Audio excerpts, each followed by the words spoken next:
First of all, let me tell you that Bill Stender is one of the nicest and most interesting people that I've ever known.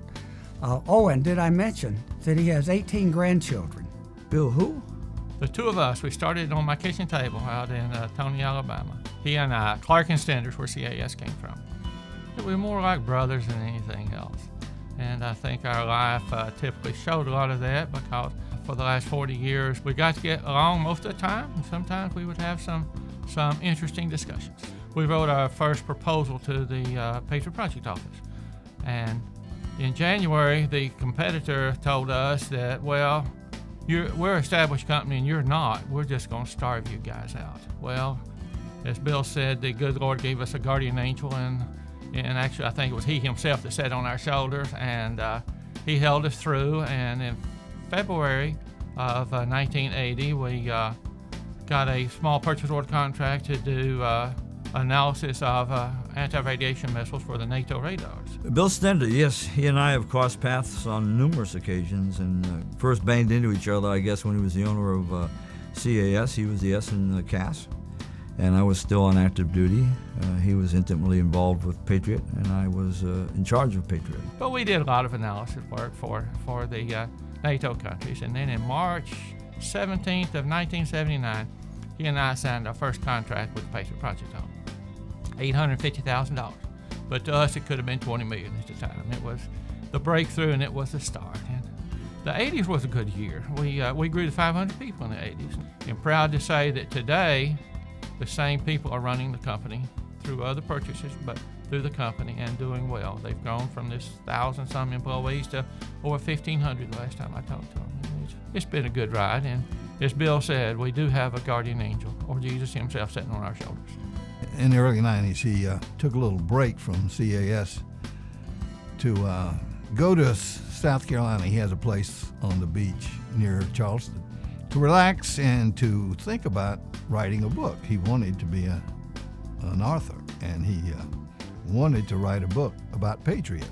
He has written an intriguing spy novel set in the Middle East when the United States was about to get involved in the Desert Storm over there. So a techno thriller. Bill finally finished his book, and I happened to be one of the proofreaders of the book, and it was I thought very good. And he couldn't find a publisher for his book. So Bill, not being a very patient person, went over to Atlanta and bought a publishing company to publish his book. And the book was published, Master Switch. And Bill considers it a great literary achievement. But if you need a signed copy from Bill, he'd be glad to give you one. Out of the original publishing of 10,000 copies, he's still got 9,500 stored in his garage, so he's got plenty to share. He's a great fisherman too.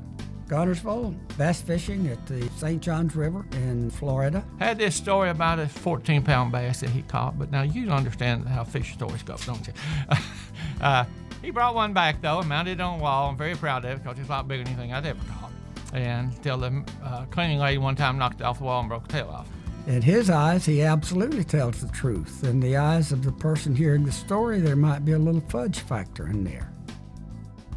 You probably know that he led the initiative to establish the Veterans Memorial here, and that was a huge undertaking, and he did it with great success. It took a lot of determination, it took a lot of commitment, it took a lot of effort to raise the money and to go through the construction process of putting the memorial together. That memorial would not be standing there if it were not for Bill Stender. He has the commitment and the tenacity and the stick-to-itness, if you will, if that's a word. Every time I drive by there, I can see Bill Stender at the November 11th ceremony where we dedicated the memorial. It brought tears to our eyes, especially Bill. He gets emotionally involved in everything that he does, and that's part of his commitment to what he does. He's emotionally involved with his family, he's emotionally involved with his community, and he's emotionally involved in the projects that he picks up. Bill Stender's the kind of guy that I could call any time of the day or night and ask for help, and he would be there to help me. I mean, he's just that kind of a guy. Did I tell you that he has 18 grandchildren?